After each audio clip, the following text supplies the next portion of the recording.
0.4% برابر با 20 دسامبر 2022. صنف خالی، مکتب خالی، چوکی خالی، تخت خالی. یک مکتوب رسمی دختران و زنان را از تحصیل در لیسه ها و دانشگاه های افغانستان منع کرد. دلها پر از اندوه و ناامیدی. ما این همه درس دادیم، هیچ احساس نکردم من گناه میکنم. گفتم من ثواب میکنم. آل اینا در من میگن تو 11 سال گناه کردی. ما گناه کردیم؟ آیا درس خواندن، درس دادن، آموختن، یاد گرفتن، یاد دادن کجای دنیا کدام مذهب گفته که حرام است؟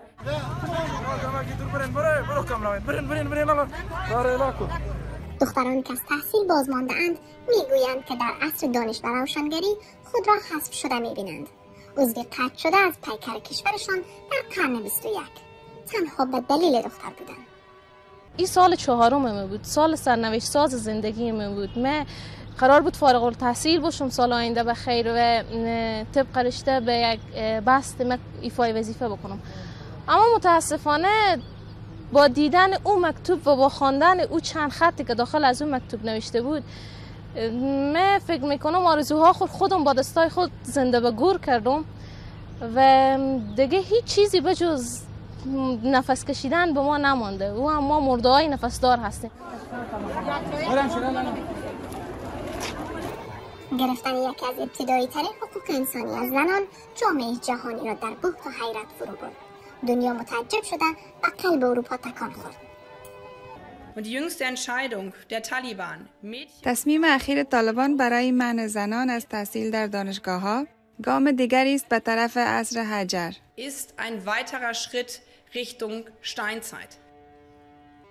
بخشی از طالبان بیمناک از واکنش جامعه جهانی گفتند که این ممنوعیت موقت است. دست پاچگی از پیامدهای جهانی آن برای نظام طالبان که هنوز به رسمیت شناخته نشده. طرز العمل نو یا لایحه که رفت آمد را مسئول‌تر بسازه و ماحول تعلیمی را به خانمان و دختران مسئول‌تر بسازه، سر از این کار روان است. ما امید میکنم که مسئله زود حل خواهد شد. ولی بسیار زود معلوم شد که این طور نبوده. ممنوعیت ها روز به روز بیشتر شد. آیا منع تحصیل زنان مبنای شرعی یا عرفی دارد؟ طالبان جزء خصلت و فطرت کاریشان همی شده باشه است که باید زن ستیز باشن. طالبان از زادگاه و پایگاه و جایگاهشان از اطراف و اکناف افغانستان هستند. همیشه اینا در ولایت ها و ولسوالی زندگی میکنن که در اونجا زن از هیچ نوع آزادی برخوردار نه هستند. اینا در دامن همون خانواده پرورش یافتن. بعد از حاکمیتشان تمام تلاششان است که زنها را محدود نگاه بکنن. بیش از ستیز طالبان با مقوله تحصیل زنان چیست؟ نگاهی نادرست به جنس زن یا ترس از راهی که آنها با آگاهی و دانش اندوزی در پیش میگیرند؟ راهی که به چالش با طالبان ختم می شود؟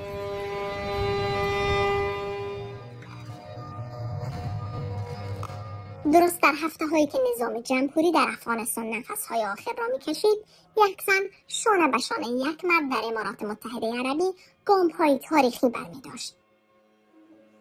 نورا المطروشی زنی فضانورد است که نه تنها برای کشور خود بلکه برای جهان اسلام افتخار آفرینی کرد.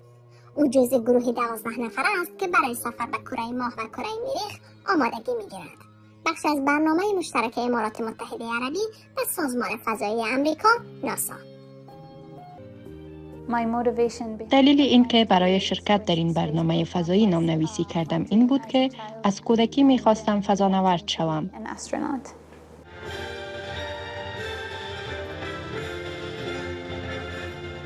حکومت دبی مدت هاست که سیاست حمایت از زنان را در پیش گرفته.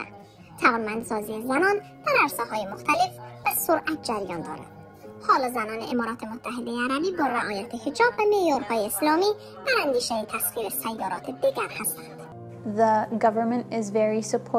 دولت امارات متحده عربی به مردمش بسیار کمک میکند. جامعه از من حمایت میکند و همین طور خانواده‌ام. وقتی میخواستم برای سهم گرفتن در این برنامه اقدام کنم مشکل نداشتم چون همه در اینجا از من حمایت کردند. اینجا در قطر هم بخش عمده سیاست خارجی این کشور کوچک خلیج فارس به عهده یک زن است.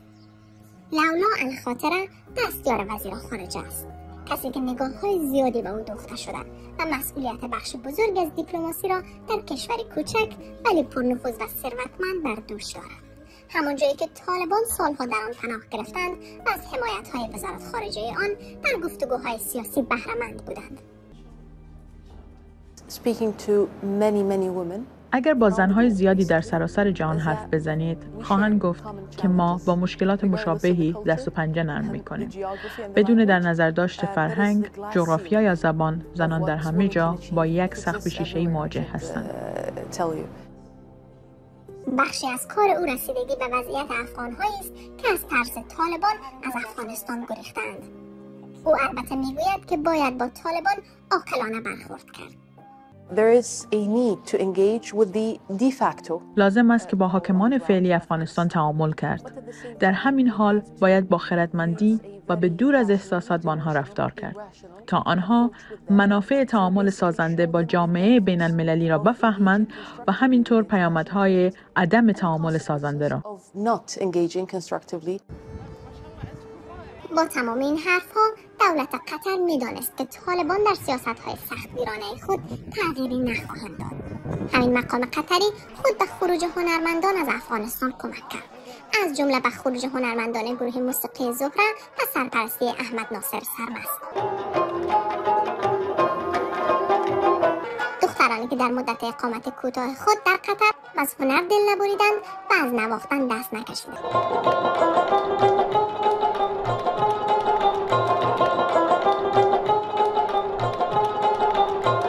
در افغانستان کلاً به زن‌ها یعنی تمام چیزا آرام میدانن، به خصوص موسیقی. و آرزو دارم برم افغانستان و دوباره کشور خود تغییر بدم، ولی اینقدر هم آسان نیست که فقط این مکتب ما بتونه در مقابل طالبان ایستاد شود. باید مردم افغانستان هم رای ما ایستاد شود تا ما بتونیم طالبان را شکست بدیم و دوباره بتونیم بریم افغانستان و موسیقی بنوازیم. اکثر کشورهای اسلامی منطقه نه تنها به زنان اجازه تحصیل و کار و پیشرفت میدهند، بلکه از حضور شاد و سرزنده آنها در جامعه فعالانه حمایت میکنند، خصوصا در عرصه موسیقی.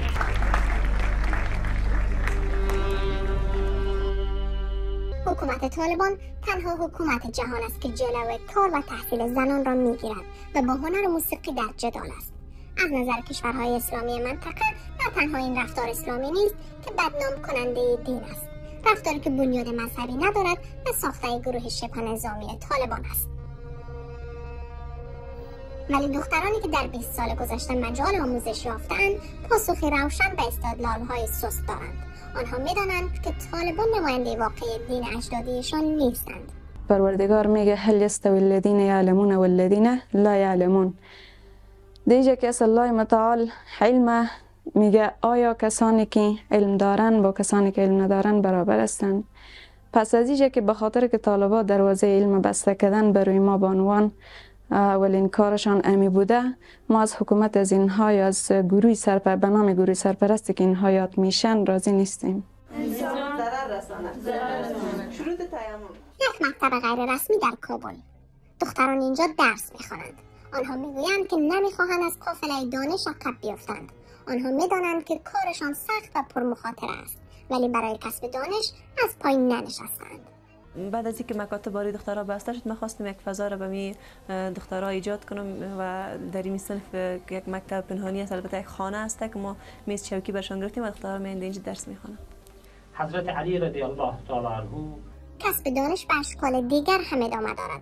رادیو بادغیس یک رادیوی محلی که میخواهد به زنان در خانه آموزش دهد. شماری از مردان آستین را بالا زده‌اند تا با تولید محتوای رادیویی زمینه آموزش را برای دختران و زنان فراهم کنند. امکانات محدود است و کار آسان نیست، ولی برای دی بهترین گزینه ممکن است. بیشتر دنبال کنندگان این برنامه دختر خانمایی هستند که از مکتب باز ماندن و این برنامه هم از طرف توسط اساتید مسلکی استادان پانتون اجرا میشه، به حداقل اونا بتونن که همو مضامینشان رفریش باشد. مخلوط دو نوع است به صورت عمومی. در عصر اینترنت و شبکه‌های اجتماعی دور نگاه داشتن دختران از آموزش و دانش آسان نیست.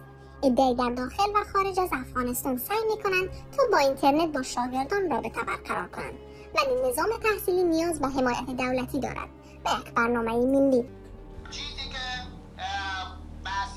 آنهایی که به اینترنت و رادیو دسترسی ندارند در جمع‌های خانگی به تحصیل ادامه می‌دهند. گروه‌های چند نفری جمع می‌شوند و اندوخته‌های خود را با دیگری منتقل می‌کنند. بلکه برای همه سلول‌های بدن حسد. طالبان به زنان میگویند فعلا شکرگزار همین سطح از تحصیل باشید. اینکه دختران اجازه دارند تا صنف ششم درس بخوانند. اگر جلو همین گرفته شود چه خواهید کرد؟ یک کتابخانه زنانه در کابل. اگر طالبان بخواهند زنان را به پستوها و آشپزخانه ها برانند، بسیاری از زنان جوان امروزی به گوشه آرام به کتاب پناه میبرند. ما کسایی هستیم که استاد نمیشیم، کسایی هستیم که مثلا به خاطر اعاده حقوق زنها بر آمدیم. اگر این راه هم برای ما بستش، راههای دیگر انتخاب میگیریم که حداقل ما تانسته باشیم صدای زن افغانستان را بلند نگه داشته باشیم، تانسته باشیم که نشان داده باشیم که زنان افغانستان خاموش نمیشیم. افغانستان جامعه جوان است و زنان آن هم تشنه دانش. آتش شوق مطالعه‌ای که در دل زنان در عصر جمهوریت کاشته شده خاموش ناشدنی است. در این عصر طالبان نمیتوانند زنان را عقب نگه دارند، فقط راه دستیابی آنها به علم و دانش را سخت‌تر می‌کنند. زنان الهام بخش نشان دادند که از میان همین کتاب‌ها نه تنها میتوان از محدودیت‌های طالبان گذشت، بلکه به سیاره‌های دیگر رسید. افغان‌ها یک ضرب المثل معروف دارند: زمستان می‌رود، روز سیاهی به زغال می‌ماند.